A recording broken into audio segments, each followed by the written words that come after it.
You're listening to Managing Leadership Anxiety, Yours and Theirs, a podcast offered in partnership with Missio Alliance. Each episode, we discuss internal and relational pressures, how they block effective leadership, and how we can move through them to a greater health. And now your host, Steve Cuss. Friends, hey, let's talk podcasting. Why should you start a podcast? Because of the people you meet. I reached out to Glenn Packiam a few years ago before I'd written before the podcast because I was fascinated that Glenn, who is now Dr. Glenn Packiam, by the way, that Glenn was raised and deeply loves the charismatic tradition. And I come from such a rational tradition. I have such a hunger for being more aware of God's Spirit that part of the reason I wanted to reach out to Glenn for that, but then also through some pain in his own life and the journey of New Life Church where he serves, Glenn discovered that, every tradition has limits and the charismatic tradition had limits too. So he dived deep into Anglicanism. So Dr. Glenn Packiam is a charismatic pastor and also an Anglican priest. And I just think, man, that is the way to go. His well runs very deep into the ancient tradition of the church. His well also runs deep into a keenness to what the Spirit is doing. Glenn has written a number of books, and probably the most recent one that you'd be familiar with is Worship and the World to Come. Glenn does come from a classic worship leader, musician background, but he's also a pastor, theologian. So this is a guy that I had on the podcast very early. He was very kind to me, really before I had an audience, to come on the show. I remember we talked family systems, we talked genograms, Glenn.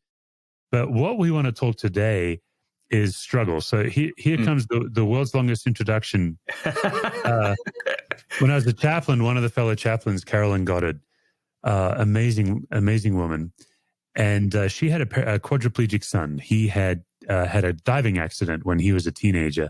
One of those things she said to us in our group, she said, when your son's a quadriplegic, you just automatically think, well, that's as hard as life's going to get. That's all that I can handle. So God, nothing worse is going to happen. And then your son catches a cold, which for a quadriplegic is life-threatening, can head into pneumonia.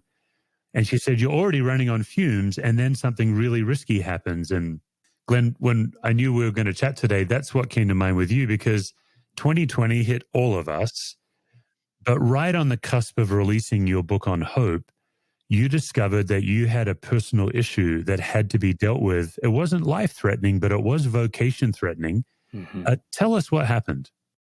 Well, Steve, first of all, it's so good to talk to you again. And I have been a fan of your work for a lot of years, and I consider myself lucky to have been in on the secret before others that found out about it. But when you gave me an early copy of Managing Leadership Anxiety, I just thought, this is gold. This is gold. And the way that you distilled your wisdom into, helping leaders with internal, situational, relational anxiety, and then the tools, and it's wonderful. We refer to it all the time here at New Life. So a big thanks to you, and I love the friendship that we've developed here. Yeah, so in the summer of 2020, somewhere in the middle of June, early July, my voice started becoming really hoarse. And I thought, it's allergies, or I'm talking too much. Maybe I'm yelling on Zoom calls, or, all of that stuff. And I just sort of pushed through, and I was releasing the book, and I created kind of a 10-episode podcast called Conversations on Hope. And I was interviewing guests. And I remember I was interviewing a guest, and my voice would just keep cracking, and I would struggle to get sound out. And a buddy of mine, who's one of the worship pastors here at New Life, Jon Egan,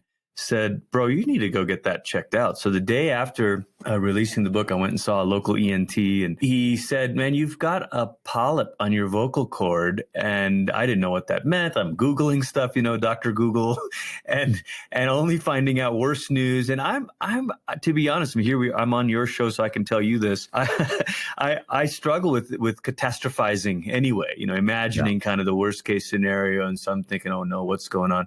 So I tried vocal rest. I tried being silent for about 5 or 6 days, and hot teas and all of that.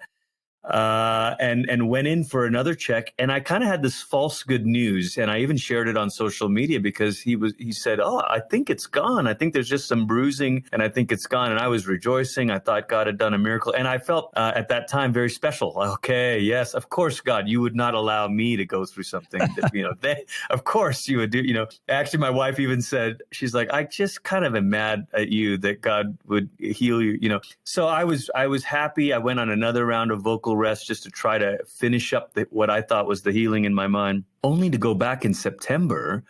So this is now 6 weeks after discovering there was a problem. And the local ENT saying, I was wrong. I didn't see it accurately the first time, but I think it's still there. I think it's always been there. In fact, there's quite a lot of hemorrhaging on your vocal cord. And that's the issue. I mean, for singers and speakers, polyps, nodules, that stuff happens. But the hemorrhaging was the problem. And so I had one vocal cord that was completely discolored because there was a blood vessel that was just hemorrhaging into it. So I ended up seeing a specialist in Denver. Long story short, discovered I needed surgery and began to get even more anxious about all of that. I'd heard horror stories of people using lasers and singeing the vocal cords and not being able to talk again. And through a friend of a friend, I was connected with some of the best vocal surgeons in the world, really, out in Boston. And by the kindness of God, I was able to, consult with them on the phone. My wife and I ended up flying out there in October. So this is now, it's a 3-month kind of journey. August, September, October, early October, we fly out to Boston. Insurance covered it, thank God, and had the surgery and then had to have 2 weeks of total silence afterwards. So all in all, it was 30 days of silence in a span of 77 days.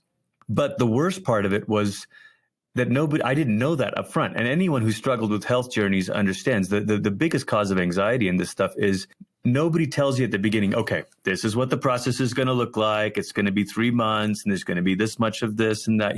It's all of the unknowns that come along the way. And so for me, there were unknowns about, would I ever speak again? Would I ever sing again? Would my voice come back to strength?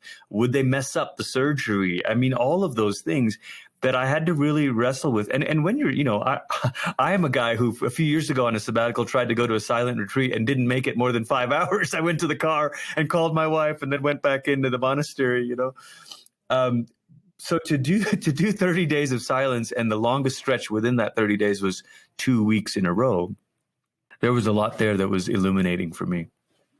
Well, and let's first get into the mechanics of your voice, because I do think, a lot of our listeners are speakers and singers. Mm-hmm. And then I do want to dive into the emotional and spiritual experience. I've always thought polyps and things like that and the hemorrhaging is really just for singers. And obviously you sang full time for years. Yeah. But then I remember a former president of the United States had to go in for surgery for all the public speaking he did. Mm-hmm. Mm-hmm. Do you happen to know which one triggered it most? Oh, for me, no. And when I was talking to the surgeon, he said, "Man, you can explain a confluence of events, but it's a perfect storm of factors. But sometimes it's just bad luck because a person could have the same perfect storm of events and not develop that. So in my case, I had what's called a hemorrhagic polyp. So there was a blood vessel that was just bleeding into a vocal cord and then dumping out. It's a bit graphic, sorry. It would dump out into a polyp on the side of the vocal cord, and so that wasn't going to heal on its own. So they had to use steel instruments to slit the polyp, drain it, and then they had to use a laser to essentially ablate or burn cauterize the blood vessel so that it would stop hemorrhaging. And Dr. Fauci actually had the same exact surgery last summer or last fall. So these doctors in Boston, they have a wall of fame. So I wouldn't be violating HIPAA to say it, but Coach Doc Rivers, NBA coach, had this done. John Mayer, Bono. These are the surgeons that did Adele's voice. Steven Tyler from Aerosmith. So I felt in good hands. My guy worked on Steven Tyler, so I was like, well, hey, walk this way. Well, and I've often watched Steven Tyler singing thinking, how is he not getting surgery annually? But of course, it is a diaphragm thing, right? Like if I recall, Glenn, after your surgery, you had to go in for some kind of occupational therapy or physical therapy. Yeah. How do you speak differently now than before surgery? I'm more conscious of not restricting airflow around the neck and throat. What's interesting for me is, as a singer, I'd learned the mechanics of the air support coming from below and relaxing the muscles in the throat and the neck as much as you can, so that the air comes out clean and actually comes out, smooth, sort of over the top of all that. But when I'm speaking, I'm less conscious of that, and so it's easy to just tighten the neck and the throat and kind of push from there. So I'm aware of those things. What's interesting, Steve, to maybe the link between the physiological and the emotional is I realize at home how much of my talking to my kids sometimes comes with a strained neck to match with anger or irritability or frustration. And so emotions do play a part of our physiology. When we are relaxed, our body is relaxed. And when we're not, everything comes out tight. Yeah. All right, so then let's take your emotional, spiritual experience in two stages. You mentioned the very common challenge of medical challenges. You don't know the path. Mm-hmm. So let's talk about, okay, what was going on in your catastrophizing mind before you got into surgery? I thought that when I knew that I had it and I thought it might require surgery, my mind already went to one or two stories of people who the surgery went poorly and they lost the ability to really speak. And I thought, God, would you do this? Would you allow that to happen? And I wanted to say, surely not. But I also know good people suffer, that this is life in the fallen world. Good people, called people who have great ministries, and so it was hard to be willing to say, Lord, if you allowed that, how would I respond? Would I would hope to respond well and with faithfulness and humility and love. So my mind would just start playing out all those scenarios. Or what if that happened? How would I respond? And then even, of course, going into surgery, there was a lot of anxiety. So I found myself, clinging to one or two scriptures and one or two songs that I would play. In fact, the morning of surgery, I got up at 4 a.m. Eastern time out in Boston and just was listening to Psalm 23 and listening to a scripture and song. Paul Baloche's son, David Baloche, has this great album called Labyrinth. And it's essentially like really ambient music with scripture lyrics. And that helped me kind of say, no matter what, the Lord is going to be with me. In fact, I remember sitting in the office waiting room before going in to see the specialist in Denver to get the kind of definitive word about whether or not surgery was required. I kind of had my head in my hands and I tried to just listen and say, Holy Spirit, what do I need to know? And I thought, I was hoping for, I am going to heal you, or, instead what I heard or what I sensed was, I am with you. And I knew right away, okay, well, this is not going to be the easier path. But I'm going to trust that you're with me. Yeah. I would imagine as a fellow Enneagram 3 or someone who identifies in that 3 space, Glenn, you put so much work into the doctorate at Durham, and then out of that, not just your thesis, but you've become quite a publishing juggernaut. Not just what you've put out, but what's coming out. I know you and Holly, your wife, have some really exciting, I think, materials on the way. I just happen to have the inside scoop, right? I would imagine if I was in your shoes, there would be a profound fear about how do I use my voice without vocal cords? Because you do have a remarkable message. So that, okay, that must have crossed your mind, just all the work. Well, and just a sense of my vocation. And I tried to say, okay, I don't want to have an unhealthy attachment to this and an unhealthy sort of like, okay, I am my work and all that. But I felt like legitimately, it was like, Lord, I thought you'd called me to kind of use my voice in a particular way. So there was a sense of like a bit of an appeal, like, like you see sometimes in the Bible where they're like, hey, God, you like Moses saying to God, you called Israel out of Egypt. You didn't mean to make them die in the wilderness, So there was a little bit of that.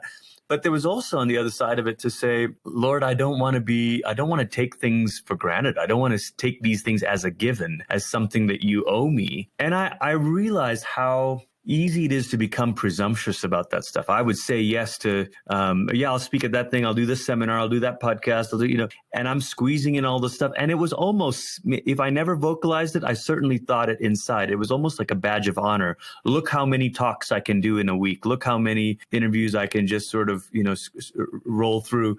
And I felt like the Lord was rebuking that pride to say, don't boast about that. I gave you that, but also live within limitations. I mean, there was a whole tapestry of lessons that were being learned. The one of appealing to God in a healthy way, but then the one of living with a greater humility and surrender and not being presumptuous about the gifts. And then another thing about just embracing better limitations, not ignoring my body. Yeah. Okay, so then you had the surgery, if I recall, 14 days of complete silence, and then I think, Glenn, 5 minutes every hour? Yeah. Then so 2 weeks of complete silence, not a sound, not a laugh, not anything. And then a third week where it was just 5 minutes an hour. So I used my Apple Watch and was timing myself, to speak. And man, that's difficult too, because I started to kind of go back to some work meetings and I would sit there and I realized that I talk a lot and, and that I don't often listen as well as I should. So when you only have 5 minutes worth of speaking an hour, you try to make it count. You try to be a better listener. You try to, nod and support. And it helped me even as a dad at home to say, if I get 5 minutes an hour, am I going to give them instructions about tidying up? Or am I going to say, I love you. I'm proud of you. How was your day? So that was very, very eye-opening. And then week 4 was 10 minutes an hour. So it was an incremental kind of journey back. Yeah. And then was it 6 weeks to full speaking? Mm-hmm. Yep. Yeah. Yep. Fascinating. On my own leadership journey, it's been a really good lesson. I think you and I have several things in common, verbal processing being one. Just it helps me to say it so I know what I think. And my poor team, they're very patient to get through. And it's helped, in my MLA materials that I let everyone know that, like it's not a secret. But in my own leadership journey, and say the last 3 years particularly, just getting clarity on how often what my team need most in a meeting is for me not to speak. Mm-hmm. Because the power I carry as a lead pastor, and they have it. They've got it, whatever it is. They've got it. What was it like for you to be in meetings at work where you have things to say and you can't say them? It was an opportunity to really trust the team. And I found it actually more difficult in settings where I was not leading. So I'm in some settings I am the lead guy, but in the church-wide context here at New Life, Brady Boyd is our senior pastor, and there's a senior team. So the senior team meetings where everyone is weighing in, and I'm listening and pointing and as if to say, yeah, that's it. It was a different role, but it in a way allowed others to be more vocal, to step in. If someone I'm typically the contrarian in the bunch, so it allowed others to kind of step into that role and to say, well, is anyone going to push back, or is anyone going to offer an alternate perspective? And that was good. I will say doing meetings on Zoom helps because you can use the chat box a bit, but even so,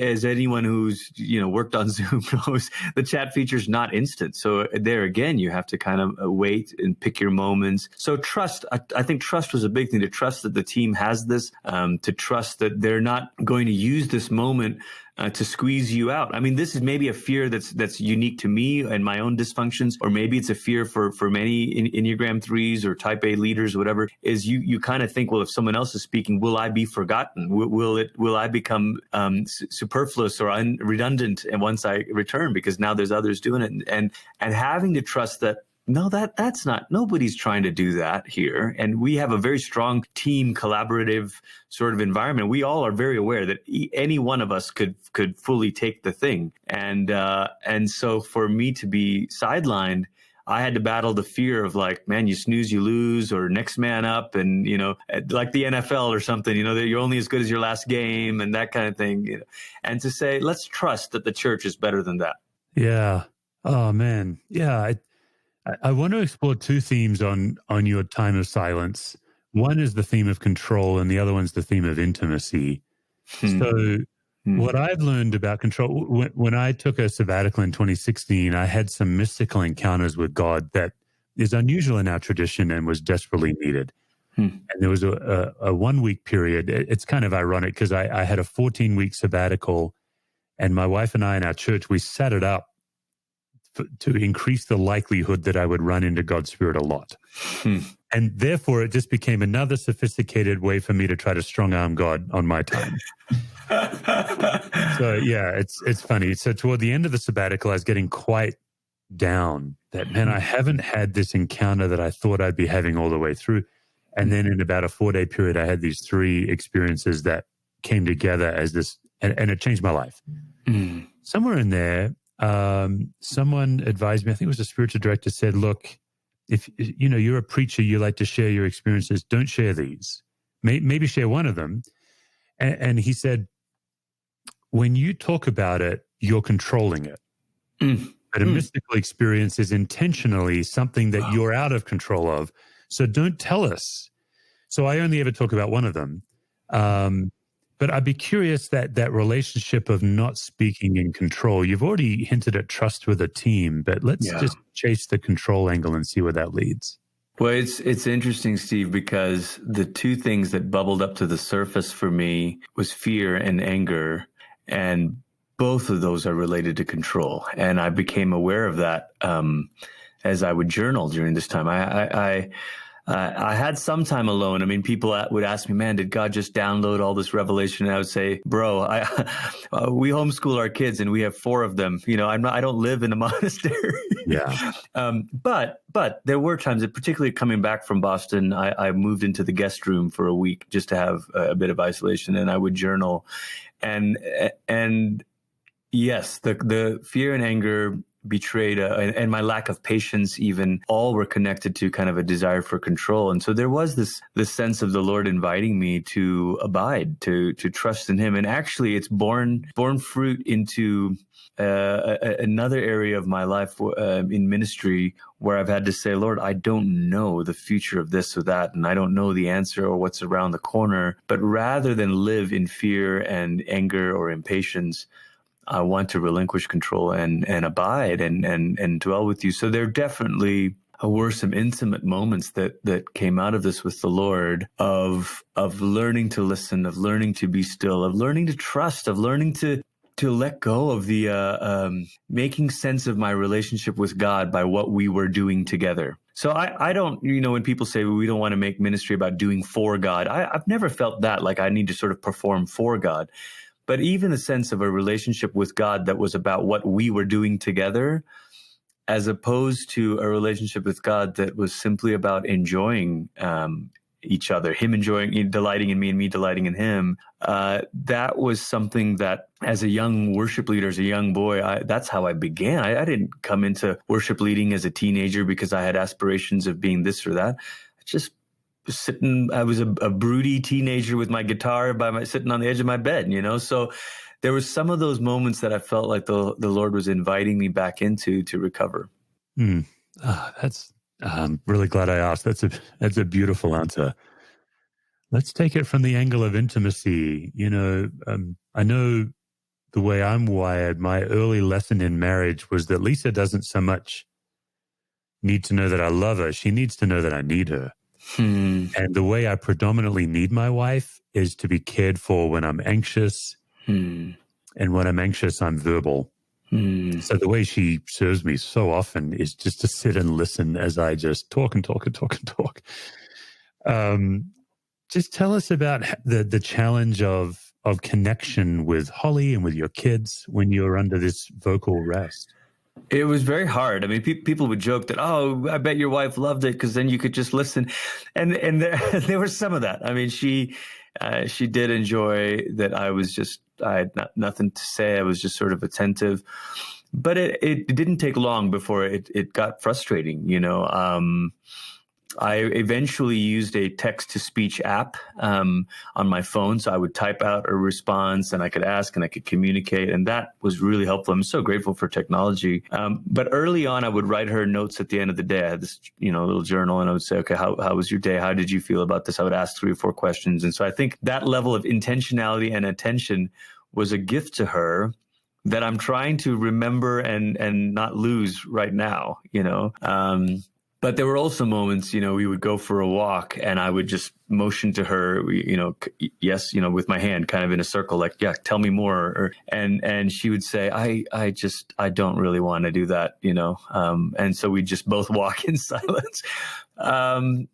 So there were challenging moments with the kids for sure. I felt like I was in a glass cage. Like I'd be sitting at the dinner table and they'd all be talking and the flow of conversations just going so fast that I couldn't interject, and I'm trying to, keep up. And so there were definitely moments of profound loneliness where just eliminating speech. And so my heart goes out to people who live with either chronic pain or chronic illness or a disability of some kind, because we don't know how alienating that can feel, even in a group of others who don't have that disability or are differently abled. And so just a little drop of experiencing that for me was like, wow, that's an interesting thing.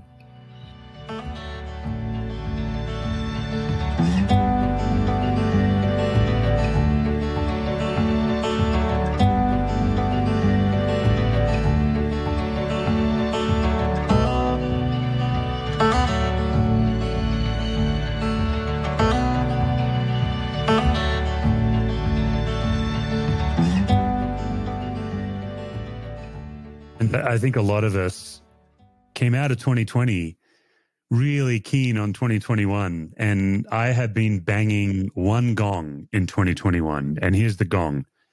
The only way 2021 is going to be different is if you're different. The big false belief of leadership is that our external circumstances are what make us well or not well, and I'm really grateful for what Glenn has shared, because his 2020 added a once-in-a-lifetime challenge that most of us have never had to face. And I think what you heard from Glenn is the internal work, the deeper work he did. Obviously, I wrote a book, Managing Leadership Anxiety. I've had a lot of people want to read it and then do something. And so in 2021, I launched an online community called Capable Life. First three letters are capable, CAP. They remind us that it's about calm, aware, and present. When we're in the grip of anxiety, we don't see what really is. We're infected. Our ability to see what's going on is affected, and we don't see the truth. And Jesus is the truth. And so my goal is to give us the tools to where we can overcome anxiety so we can see Jesus. It's pretty simple. And the way you know you are at rest in Christ is when you're calm, aware, and present. My philosophy of spiritual transformation is it doesn't happen by internalizing. You can't read your way to transformation. You can't listen to a podcast your way to transformation. As much as these tools are helpful, you have to embody it, and you have to do it with others, and you have to bravely practice. So if you're interested in joining that community, right now as of the recording of this, we have about 120 people on it from 7 different countries. It's been open 2 weeks. We're brand new, and we are having a blast. It's $28 a month. You can sign up for a month. You can get a discount, sign up for a year. We do money back guarantee, all of that stuff. CapableLife.me, www.capablelife.me. Listen, I'm not saying that that's the only way to change. There are a lot of amazing tools out there. Like Pete Scazzero's Emotionally Healthy Spirituality is a great tool. All I'm saying is, if you want 2021 to be different, you have to do something different.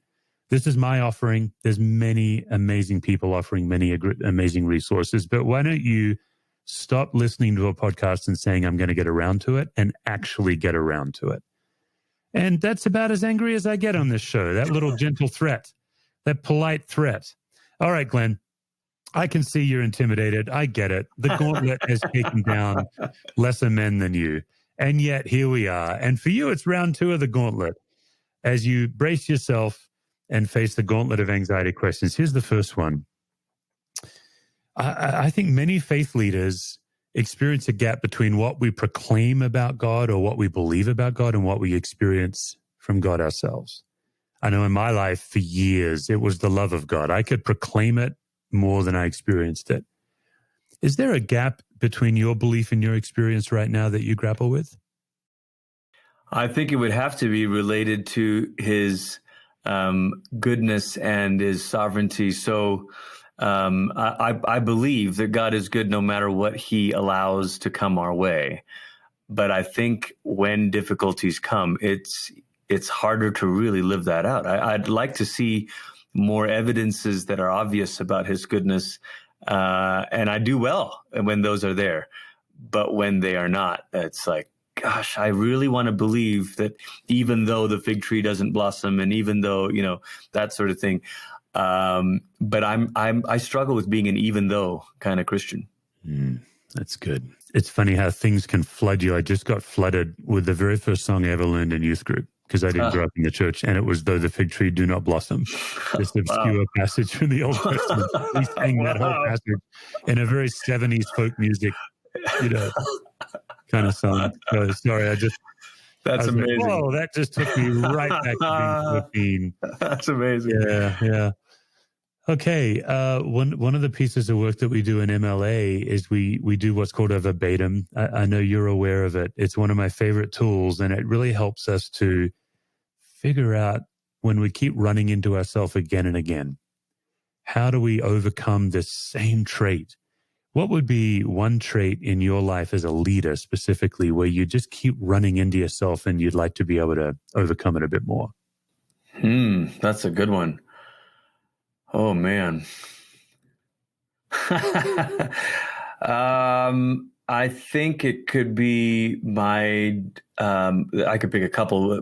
Distractedness sometimes. I'm trying to multitask. And so sometimes when I'm sitting down in a staff appointment, I'm more distracted. I'm picking up my computer or my phone instead of being present. So that's one. I think another one that comes to mind is being able to withhold negative feedback until the right moment. I sometimes think it and then I want to share that. Hey, I need to, and that's not always best for the people I'm leading to hear it the moment I think it. Yeah. Yeah, those great answers. Another thing we're exploring that's new, even since the book came out, is the inner critic, and really helping people notice and name their inner critic. And what I've come to discover is I think the inner critic is evidence that we're depending on self instead of Christ for our righteousness. We are harsher to ourselves than God is. So here's the sentence, and I'm going to invite you to fill in the blank. What if I were at least as blank to myself as God is? Kind was the first word that came to my mind. Kind. Yeah. Because sometimes I'm like, man, come on, Packiam, like, get up, do that thing, or, write that thing, stop ignoring this or that, and, what if I was at least as kind to myself? Yeah. Yeah. Your inner critic has a harsh edge. Mm-hmm. Yeah. Mm-hmm. I believe you answered this one before, but that's still my favorite question. When is a time in your life when you feel most fully and completely loved? Oh, when I'm laughing and playing with my kids and my wife, maybe it's a board game or we're out on a bike ride together. It's just, on a Sabbath when we're all, and one of the best things, one of the gifts in COVID was that their Sabbaths got to be more Sabbath-like because they weren't leaving the house for activities. And I know they were disappointed, but we were not, because we got to really do more of that together. Oh, that's good. Yeah. There's a new card game our family was given called Dude. And you all get a set of 6 cards, and it's all 6 different ways you can say the word dude. And when you start, everyone just says the word the way the card says, but you all say it at once. So if there's like 6 or 7 of you, it's just everyone saying dude. But you also have to listen to hear one of the person who's saying the word dude the way you are. And it's a matching game. That's amazing, man. It's about this. We need the Aussie version of it that's mate, That would be amazing. Yeah, we could do that because we do say mate in a lot, like 7 or 8 different ways. Okay, if I build that card game, we'll license it together. We'll go together. Yeah. You heard it here first. Glenn, man, as always, thank you. Thanks for bringing wisdom and clarity, and thanks for sharing some of your inner journey. If people want to connect with you more, what's the best way they can follow up with you? Yeah, my website, glennpackiam.com. Glenn is with 2 N's, and Packiam is PACKIAM.com. On Twitter, I'm at GPackiam. On Instagram, at GPackiam. So that's probably a great way. Steve, you're always the consummate question asker and an amazing host. Thank you so much. For more resources, visit stevecusswords.com or missioalliance.org.